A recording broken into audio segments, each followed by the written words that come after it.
नमस्कार मित्रों, मैं सुरेंद्र चौधरी। आज हम चर्चा करेंगे एक ऐसे विषय पर जिसकी वजह से हम सब लोग थोड़े से सतर्क भी हैं और होना भी चाहिए। चूँकि कोविड की जो ये दूसरी लहर हमारे देश में चल रही है, अब ये महानगरों या बड़े शहरों तक सीमित ना रहकर अभी ये गांव और सुदूर ग्रामीण एरिया तक में चली गई है। वहाँ एक बड़ी प्रॉब्लम ये है कि ना तो वहाँ चिकित्सकों की उपलब्धि है,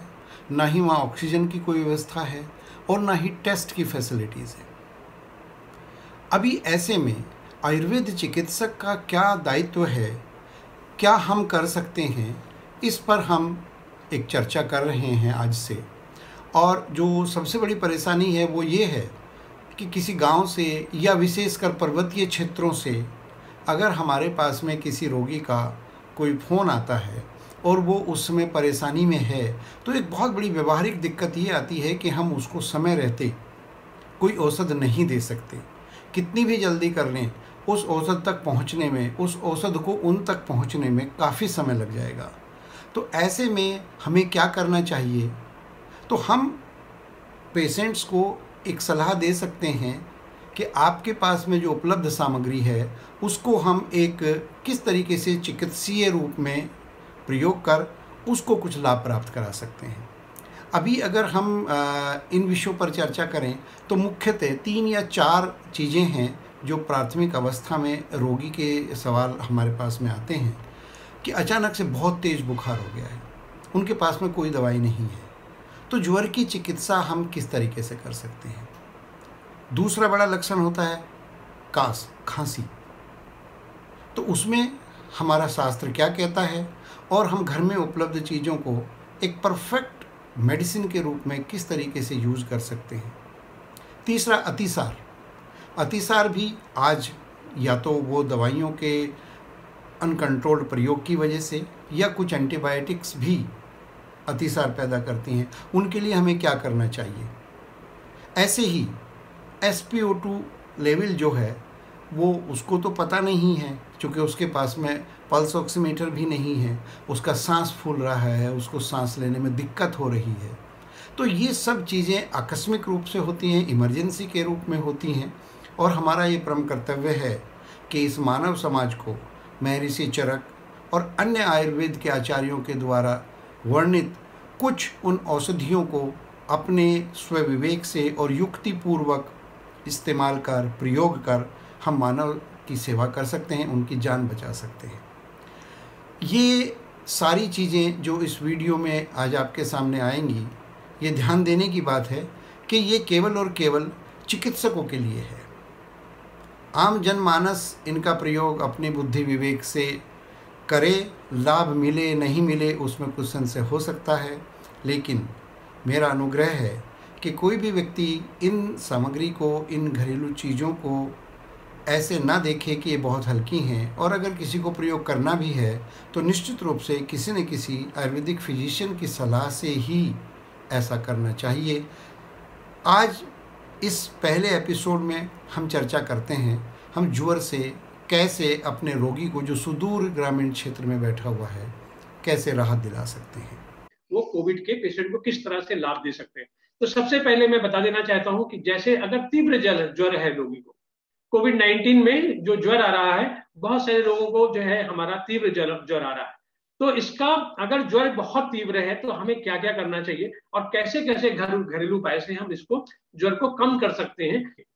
और आप बड़े आसानी से घर में उसको बता सकते हैं। तो इसमें हम क्या करते हैं कि 14 से 15 मुनक्के लेते हैं और इसमें आधा चम्मच धनिया मिलाते हैं। ध्यान से सुनिएगा प्लीज कि 14 से 15 हम मुनक्के लेते हैं। मुनक्के लगभग घर में सभी मिल जाते हैं, मुनक्के ना हो तो किशमिश भी आप ले सकते हैं। तो 14 से 15 मुनक्के और साथ में आधा चम्मच धनिया, इसको जो है एक गिलास पानी में, लगभग 250 ml के आसपास एक गिलास पानी में आता है, गिलास में पानी आता है, उसको लेकर के हमें उबालना है। और उबालने के बाद इसको हमें जो है, जब तक ये मुनक्के हमारे इसमें पूरे पानी में फूल जाएंगे,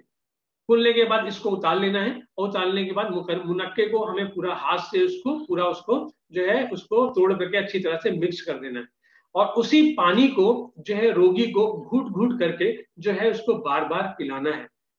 तो इससे जो है धीरे धीरे करके उसका ज्वर जो है हमारा धीरे धीरे करके कम होने लगेगा। अब आप देखिए कि दोनों मुनक्का जो है, आप जानते ही हैं, आचार्य चरक ने भी और कई सारे लोगों ने मुनक्का को हमारा जुर्ग कहा है। और मुनक्का जो है पित्तवात सामक है, तो इसलिए कहीं ना कहीं ये हमारा मुनक्का जो है जुर्ग होने के कारण और बहुत अच्छा काम करता है ज्वर में। और साथ में जो धनिया है, भाव प्रकाश जी ने जो है धनिये को त्रिदोष सामक कहा है।